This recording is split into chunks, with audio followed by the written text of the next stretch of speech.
Of course, it makes sense that somewhere amongst the breathtaking geology that is exposed as a result of the uplift and creation of the Colorado Rockies, there are bound to be some fascinating mineral specimens to be found. Stick with me today as we look over a wide assortment of amethyst and hematite-coated quartz specimens from the famous Rainbow Lode Amethyst mine near Red Feather Lakes, Colorado. I had the opportunity to visit this mine some 15 years ago with our local rock club. Granite Paradise, as it is today, was already taking shape at the time, and of course I was geared up to bring back rocks that were both big enough and interesting enough to add to my collection on the sculptures. I was definitely not disappointed.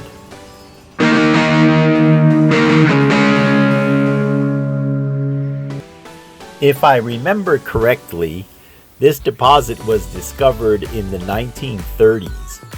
In its heyday, very high quality, larger specimens were found, including a lot of doubly terminated crystals. As far as I know, it is no longer operated commercially, but, such as in the case of our club, people are occasionally able to come in as collectors and dig through the tailings. If the specimens that I have are just what is left after so many years of such digging, I can only imagine what the good stuff must have been like. I would have thought originally that, as in many igneous environments, these crystals would be found in classic granite pegmatites, or at least cavities within pegmatites. But as I looked over my own specimens, many of which include the original host rock, I noticed that the only mineral present lining the cavities is the quartz. And then much of the quartz is coated in specular hematite, which is what gives it the brilliant red color we are seeing in some of these pieces. I brought back this large boulder of what appears to be nice, large crystals that completely grew into each other and filled the cavity. A special shout out to you, Mark K, if you're watching this.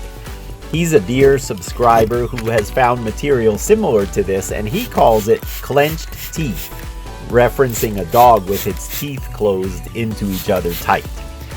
My intention with this boulder was to cut it and expose the pattern of the crystals.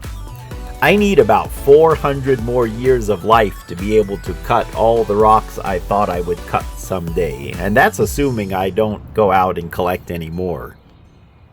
Going back to the geology, as I mentioned earlier, to my surprise, these cavities are not related to a granite pegmatite, at least not directly. The host rock we see seems to be of several types. A dark, heavy mafic rock and also a pinkish-gray granite, among others. Again, note both of these in the specimens I am showing you.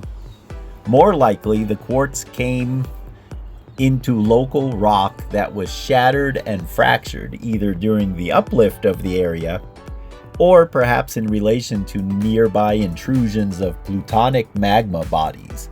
I was not able to find much information in terms of exact details, but generally speaking, such magma bodies, as they cool to form granitoid batholiths at depth, cause a lot of metamorphosis to the rocks immediately surrounding and above them.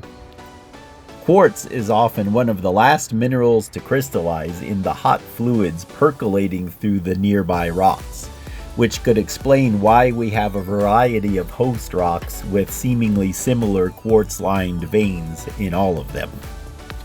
The specular hematite that gives some of these specimens that brilliant shiny red appearance is also a product of extremely hot fluids percolating through rocks, which is further evidence that these cavities were lined with crystals precisely from such fluids.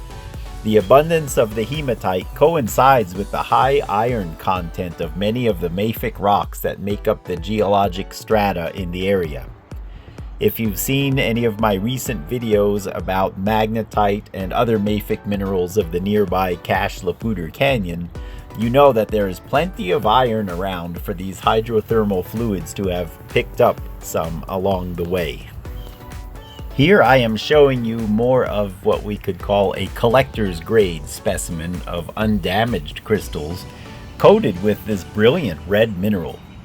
The Rainbow Lode mine is known for many types of quartz, from clear to milky and of course to amethyst, and even a unique mixed variety where each crystal is layered as the conditions changed during its growth.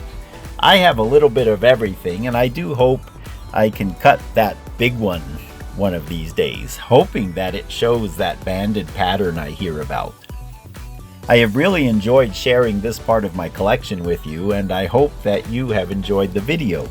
If you are excited about mineral specimens and crystals, don't miss the video referenced here at the end about my huge calcite crystal specimen from Mexico. And of course, don't forget to like and share, and if you have not done so yet, please subscribe. See you on the next one.